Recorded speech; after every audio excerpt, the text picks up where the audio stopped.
Hello everyone and welcome back to the channel. How are you today? Today I am here with Emma, and today we are going to talk about the psychology of first impressions. Hello, everyone. I am very happy to be here today.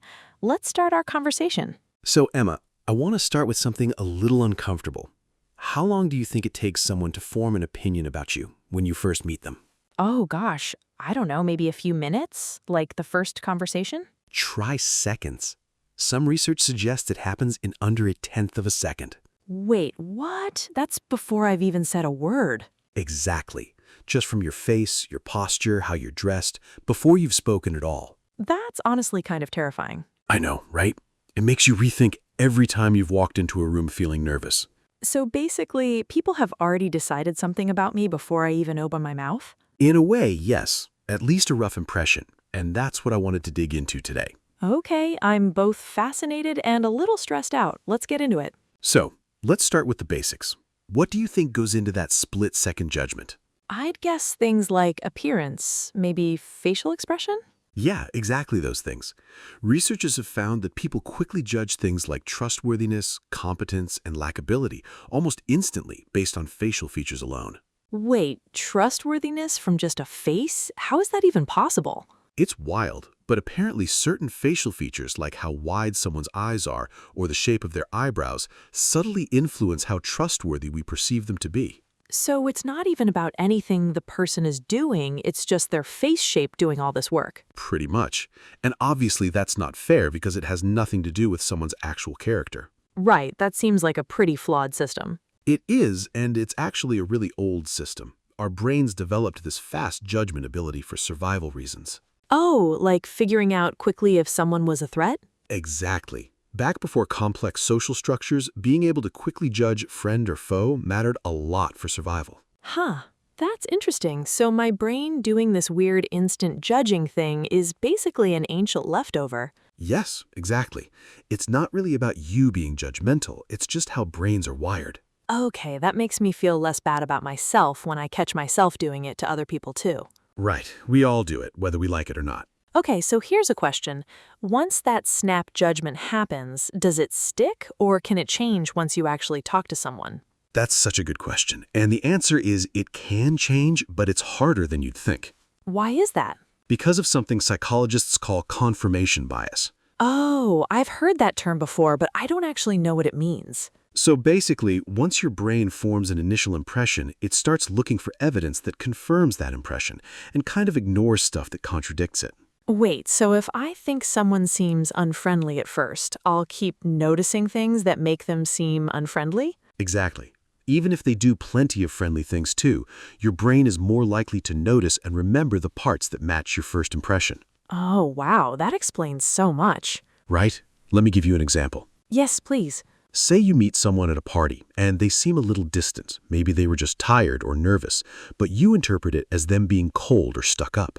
Okay, I've definitely done this before. Then, later, even if that person does something kind, your brain might explain it away like, oh, they're probably just being polite, instead of updating your opinion of them. That's kind of unsettling, actually. It's like once the story is written, we just keep editing new information to fit the story instead of rewriting the story. That's such a good way to put it. Wait, but does this happen in the opposite direction too? Like if my first impression is good?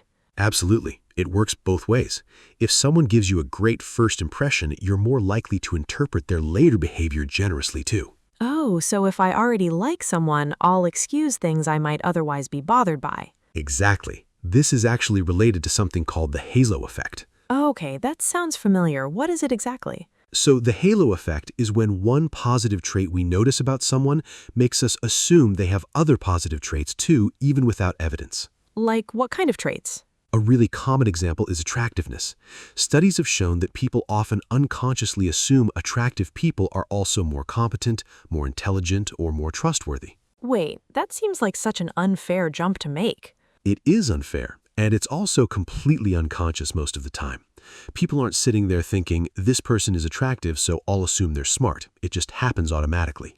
That's honestly a little concerning, especially in things like job interviews. Right. This actually shows up a lot in hiring research. Interviewers can be influenced by first impressions in ways that have nothing to do with someone's actual qualifications.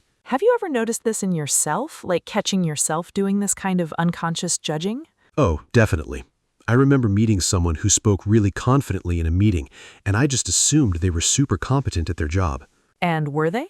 Turns out they were actually pretty new to the role and still learning a lot of it. I had just associated their confident tone with competence. Oh my gosh, yes, confidence and competence get mixed up so easily. Exactly. And that's such a common mix-up. Confidence is really persuasive even when it's not backed by actual skill. What about you listening right now? Has there ever been a time your first impression of someone turned out to be completely wrong? Let us know in the comments if you've experienced this.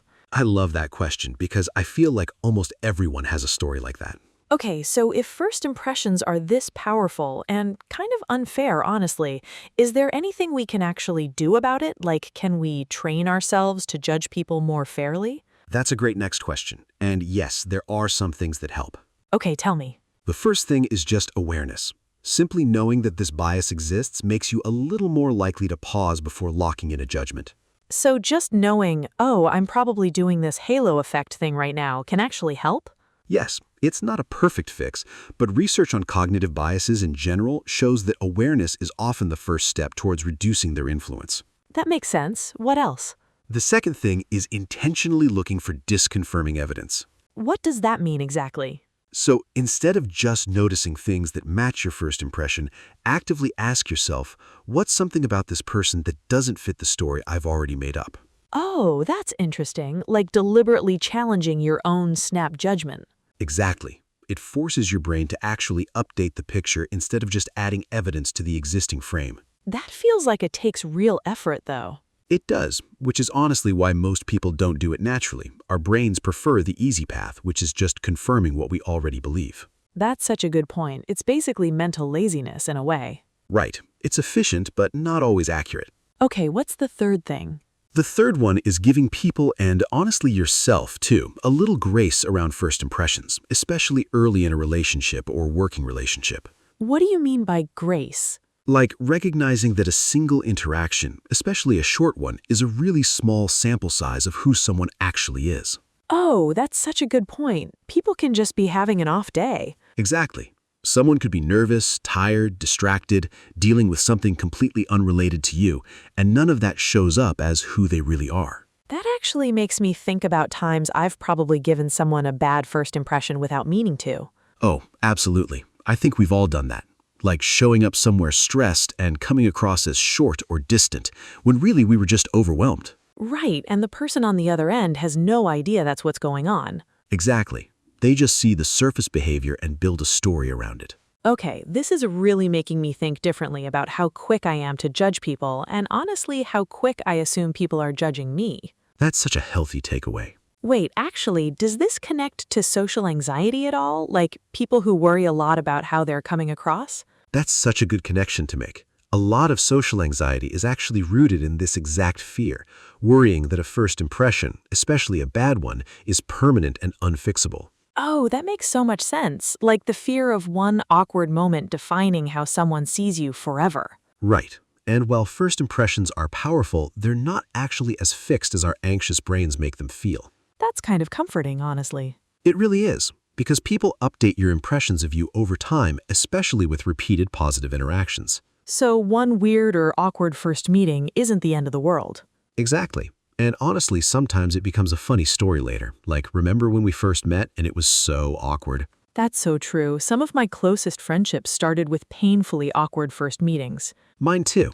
I actually remember meeting one of my closest friends and completely forgetting their name 5 minutes after they told me. Oh no, what happened?